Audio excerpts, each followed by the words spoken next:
Well, hi there. My name is Perry, and welcome to the Literary Knitterary. So today I'm here to film my July TBR. I've been in a little bit of a weird reading mood lately where I'm having trouble sort of finding momentum in my reading because I can't figure out, I guess, what it is that I want to read. I'm not going to call it a reading slump, but things are not chugging along as nicely as they had been for the past couple of months. With that said, I am pretty excited for July because in July we have Jane Austen July, which is hosted by Katie from Books and Things and Marissa from Blatantly Bookish.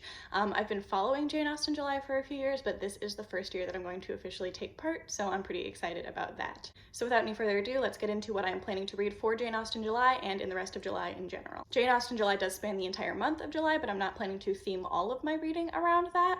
There are a few other things that I'd like to pick up and get to as well. So the first reading challenge for Jane Austen July is to read one of Jane Austen's 6 major novels. I personally have read all 6 of Jane Austen's major works already, but I am planning to revisit the first one that I ever read, which is Sense and Sensibility, which I believe was also the first novel that she published and was the first one that I read. I read it in 10th grade in high school, and I actually haven't revisited it since. So compared to other Jane Austen books that I have reread multiple times, studied multiple times, I haven't engaged with Sense and Sensibility as often as recently or with as much depth, so I'm excited to revisit it. As I revisit Sense and Sensibility, I might listen to it in audiobook because I think that Jane Austen translates really well to performance, and I haven't listened to an audiobook in a really long time, so it might be nice to change it up a little. The second reading challenge is to read something written by Jane Austen that is not one of her 6 major novels, and for this I will be treading new ground and reading her novella Lady Susan, which I have not read yet. I am very excited to read Lady Susan. I've heard that the eponymous lady is a bit of a meddlesome character, so I think it should be a pretty good time. The third reading challenge is to read a piece of nonfiction written about Jane Austen or the time in which she lived, and for that I have this book. I actually have a physical book, you guys, and that is What Jane Austen Ate and Charles Dickens Knew by Daniel Poole. Basically, this is about daily life in 19th century England,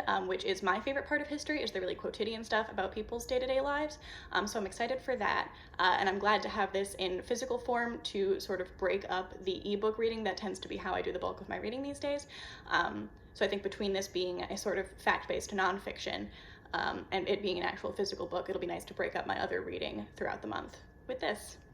Reading challenge number 4 is to read a Jane Austen retelling, and this is the one where I'm most likely to double up and read more than one book for this, but for official purposes, I have selected Hearts, Strings, and Other Breakable Things by Jacqueline Firkins. This looks like a fairly standard YA contemporary. There's a romance, there's a love triangle, there's decisions about college and the future, but it is also a retelling of Mansfield Park, which is not a terribly commonly retold text.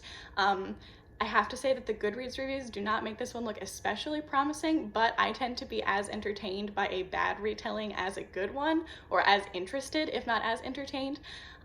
So I'm excited to see what this one is. I'm excited about the project of retelling Mansfield Park with a modern day heroine because of all Jane Austen's novels. I think that one would be the hardest to successfully adapt to a modern sensibility. So I'm excited to see how it looks. I'm excited to see how it goes.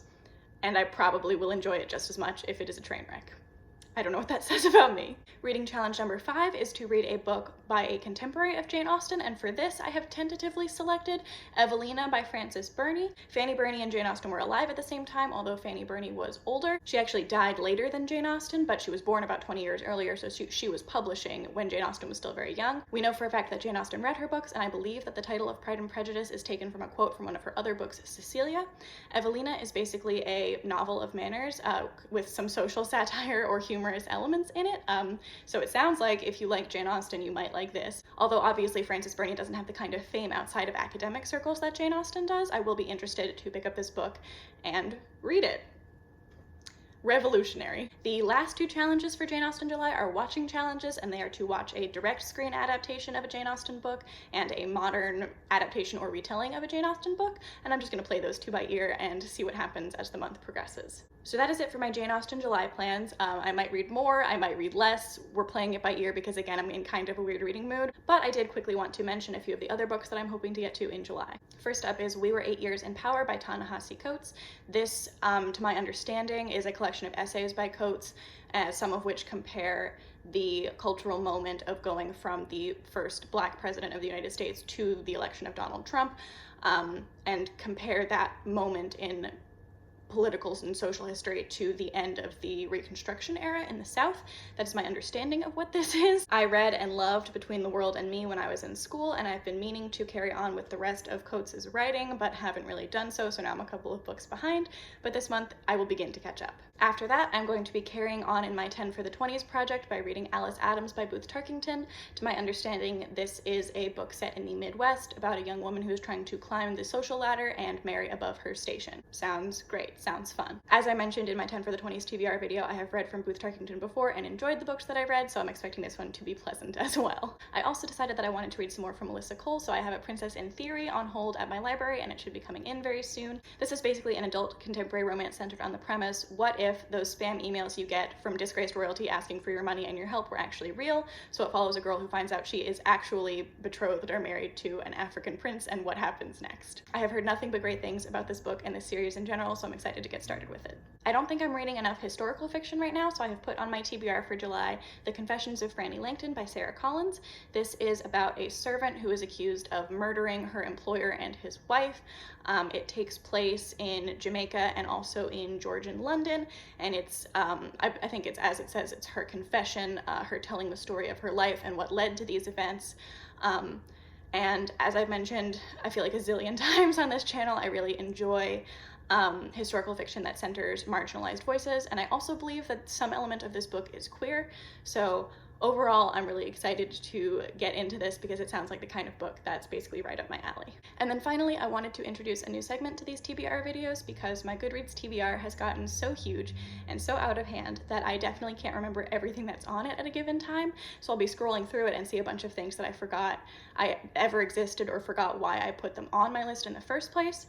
So I thought it might be a fun idea to sort of do what people do with a TBR jar for their own TBR, but to do it with my Goodreads TBR, where I'm going to use a random number generator to pick a number and then scroll through my Goodreads TBR until I find that number, and then I have to try to read that book that month. Obviously, if it comes up with one of the books I was already planning to read this month, or I can't get my hands on the book for a reasonable price over the course of the month, or I try it and I hate it, I will draw another number and try again. I'm a big fan of introducing things into your reading life that encourage you to pick up books you might not have otherwise picked up, or might not have otherwise picked up right away. But theoretically, all of the books on this list are books that had something about them that made me want to remember that they existed, but now I need something to help me remember that they exist. So anyway, without any further discussion, I'm gonna hop over to my random generator and ask it to give me a number between 1 and 524, because that's where the TBR is at right now. Okay, you ready?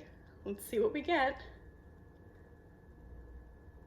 We got the number 92. Number 92 on my TBR is The Color of B. Larkham's Murder by Sarah J. Harris. Okay, so the reason that this was on my TBR is that this centers around a character with synesthesia, and I myself am synesthetic and like to read books about synesthetic characters. I am not synesthetic to the same extent as the main character in this book, but I tend to like to read it anyway. A Mango-Shaped Space by Wendy Mass was one of my favorite books when I was a teenager.